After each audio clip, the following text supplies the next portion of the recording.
ملک پاکستان جو اسلام کے نام پہ لیا گیا ہے، اس میں کچھ آبرو باختہ اور دین سے نا آشنا عورتیں سڑکوں پہ نکلتی ہیں اور اس کو عورت مارچ کا نام دیا جاتا ہے۔ ہم نے یہ دیکھنا ہے آج کی اس گفتگو میں کہ اسلام نے اور دین نے عورت کو کیا عزتیں عطا فرمائیں، کیونکہ وہ سارا اٹیک جو ہوتا ہے ان حلقوں کے اندر، سیکولر حلقوں کے اندر، وہ جو محراب و منبر کے وارث ہیں ان پر ہوتا ہے۔ اور یہ ویسے بھی ہمارے معاشرے کی ایک ریت چلی ہے کہ معاشرے میں جب بھی کوئی کام غلط ہوگا تو وہ کہیں گے جی دینی لوگ کہاں سو گئے ہیں۔ اگر دینی طبقہ اس کے خلاف آواز اٹھاتا ہے تو پھر کہتے ہیں کہ یہ دینی لوگ بڑے متشدد ہیں، یہ جناب سخت باتیں کرتے ہیں۔ لیکن ہمیں ذرہ برابر بھی دنیا کی باتوں کی پرواہ نہیں۔ بڑی پیاری بات کہی گئی، اس نے کہا یہ دنیا کی باتیں پتھروں کی طرح ہوتی ہیں، اگر تم اپنی پشت پہ لاد لو گے تو تمہارا چلنا مشکل ہو جائے گا، اگر پتھر پاؤں کے نیچے رکھو گے تو تمہاری منزل آسان ہو جائے گی۔ تو ہم یہ دنیا کی ساری باتیں اپنے پاؤں کے نیچے رکھتے ہیں، ہمیں پرواہ کسی کی نہیں ہوتی۔ کیوں؟ کہ ہم نے رسول اللہ علیہ السلام کے دین کا ہوقہ دینا ہے۔ زندگی مختصر ہے، ہم نے جانا ہے ان کی بارگاہ میں، کم از کم اتنا تو ہم حق ادا کر کے جائیں نا کہ کل قیامت کا دہاڑا ہو تو حضور دیکھ کے مسکرا دے، حضور دیکھ کے مسکرا دے۔ تو میں یہ سمجھتا ہوں کہ ہماری تبلیغ کا یہ حق ادا ہو جائے۔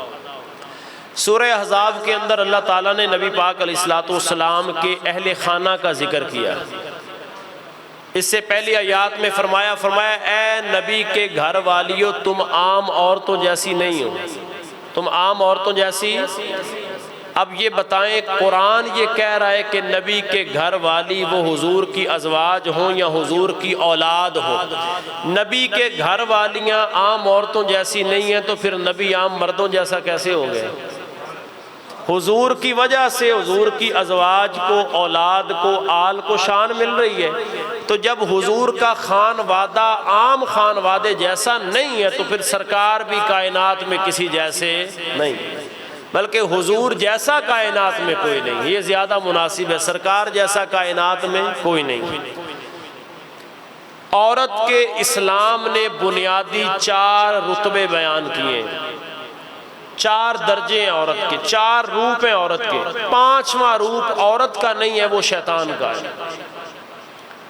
عورت اگر ماں ہے تو اس کے قدموں کے نیچے جنت ہے۔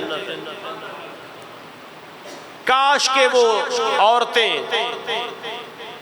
حالانکہ عورت کا معنی ہی پردہ ہے، عورت کا معنی ہی پردہ ہے، لیکن چلیں پھر بھی ہمیں کوئی اور لفظ نہیں مل رہا، ہم بول لیتے ہیں کہ وہ عورتیں جو اس لانگ مارچ کے اندر یا اس عورت مارچ کے اندر شامل ہوتی ہیں، ان کے کانوں تک یہ دستک پہنچ جائے، شاید کہ پہنچ جائے۔ اسلام نے عورت کو عزتیں عطا فرمائی ہیں۔ جتنے بھی دنیا میں دین اور مذاہب پائے جاتے ہیں، سب سے زیادہ عورت کی عزت دین اسلام نے بتائی، کسی اور مذہب میں نہیں۔ آپ یورپ کی ہسٹری پڑھیں، آپ چائنا کی پڑھیں، آپ فرانس کو پڑھیں، آپ امریکہ کو پڑھیں، آپ جس بھی ملک کی ہسٹری اٹھا کے دیکھیں، کسی بھی مذہب کو دیکھیں، اتنی عزت عورت کو کسی نے نہیں دی جتنی محمد عربی کے دین نے عطا فرمائی۔ عورت اگر ماں کے روپ میں ہے تو اس کے قدموں کے نیچے جنت ہے۔ عورت کے 4 روپ، ماں ہے تو قدموں کے نیچے جنت، وگرنہ یہ عورت منڈیوں میں بیچی جاتی تھی۔ وہ بھی تو کوئی دین ہی تھا نا جو منڈیوں میں بیچتا تھا۔ عورت کے قدموں کے نیچے جنت، یہ ماں ہے۔ عورت اگر بیوی ہے تو شریک حیات، شریک حیات۔ فرمایا عورت تمہارے نکاح میں آئے تو اللہ تمہارے رزق میں برکتیں دے گا۔ جو خود کھاؤ میرے محبوب نے فرمایا اپنی بیوی کو بھی وہی کھلاؤ، جو خود پہنو اسی قیمت کا لباس یا قیمتی لباس اسے بھی پہناؤ، اس کو حقیر نہ سمجھو، اسے پاؤں کی جوتی نہ سمجھو، اس کی عزت کرو، اس نے تمہارے ایمان کی حفاظت کی ہے۔ یہ کس نے بتایا؟ یہ اسلام نے بتایا۔ عورت کا تیسرا درجہ بہن کا درجہ ہے، بہن کا درجہ۔ اگر بہن پاکیزہ دامن ہونا تو بھائی جو ہوتا ہے وہ سر فخر سے زمانے میں چلتا ہے، معاشرے میں سر اٹھا کے چلتا ہے، اور عورت کے ساتھ بھائی کا جو تعلق ہے، بہن اور بھائی کا، یہ بھی دنیا سے نرالا ہے۔ میں پوری وہ بات بیان نہیں کروں گا کیونکہ میں نے اکثر وہ بات آپ کو عرض کی ہے کہ سرکار کی ایک ہی رضائی بہن تھی جس کا نام حضرت شیمہ تھا، تو حضور نے حق ادا کر دیا۔ اور سرکار کی چچا زاد ایک بہن تھی جو ابو لہب کی بیٹی تھی، جب وہ ایمان لے آئی تو ایک صحابی انہیں دیکھ کے سورہ پڑھتے تھے، تبت یدا ابی، سورہ لہب پڑھتے تھے، تو نبی پاک علیہ السلام کو حضور کی چچا زاد بہن نے آ کے بتایا کہ سونیا یہ مجھے دیکھ کے جان کے یہ سورت پڑھتا ہے، وہ ابو لہب کافر تھا لیکن تھا تو میرا باپ، میرا دل دکھتا ہے۔ تو حضور نے صحابی کو بلایا، فرمایا تو کیوں یہ آیات پڑھتا ہے؟ عرض کی سونیا کیا یہ قرآن نہیں ہے؟ فرمایا قرآن ہے، تجھے قرآن کا تو پتہ ہے، تجھے یہ نہیں پتا کہ اس بی بی کا محمد سے رشتہ بھی ہے؟ خبردار اس کی دل آزاری نہ کرنا، یہ میں محمد کی بہن ہے، اس کے رونے سے میں محمد کو تکلیف ہوتی ہے۔ تو عورت کو اسلام نے عزت دی، ماں کی شکل میں ہے تو پاؤں کے نیچے جنت ہے، بیوی کی شکل میں ہے تو ایمان کو پورا کرتی ہے، بہن کی شکل میں تو مدینے والے نے عزت عطا فرما کے بتا دیا، اور عورت اگر بیٹی کی شکل میں ہے تو حضور نے فرمایا خبردار خبردار، آج کے بعد بیٹی کو دفن کوئی نہیں کرے گا، محمد اپنی بیٹی کی ولادت پہ لونڈی کو آزاد کرتا ہے۔ خبردار، جس نے 2 بیٹیوں کی پرورش کر کے ان کو نکاح کر دیا، حضور نے 2 انگلیاں جوڑ کر کے فرمایا کوئی کسی کے ساتھ ہو، کوئی کسی کے ساتھ ہو، جو بیٹیوں کو جوان کر کے نکاح کر دے گا، یہ 2 انگلیاں جوڑ کے فرمایا وہ محمد کے دامن سے جنت میں جدا نہیں ہوگا، بلکہ میں اسے اپنے ساتھ لے جاؤں گا جنت کے اندر، اپنے ساتھ لے کے جاؤں گا۔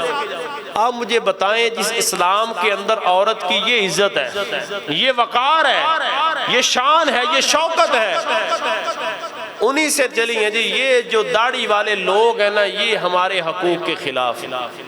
میں تو یہ سمجھتا ہوں کہ یہ پڑھی لکھی جاہل عورتیں ہیں، پڑھی لکھی جاہل، جنہیں کچھ نہیں پتا ہے، علم کی عین کا بھی نہیں پتا ہے۔ کاش کہ انہیں پتا ہوتا کہ عورت کی عزت رسول اللہ کے دین نے پردے میں اور حیا میں رکھی ہے۔ حضور فرماتے الحیاء من الایمان، حیا تو ایمان ہے۔ حضرت عائشہ صدیقہ سے پوچھا گیا اماں جان ہمارے ماں باپ قربان ہو جائیں، یہ بتائیں کہ محبوب کیسے تھے؟ تو آپ نے فرمایا ایک کواری لڑکی سے بھی زیادہ حضور باحیا تھے۔ کواری لڑکی جو چھپ جائے، جس کے باپ یا گھر والے شادی کی بات کرتے کسی زمانے میں تو وہ چھپ جاتی شرم کے مارے، فرماتے حضور اس سے بھی کہیں زیادہ باحیا تھے۔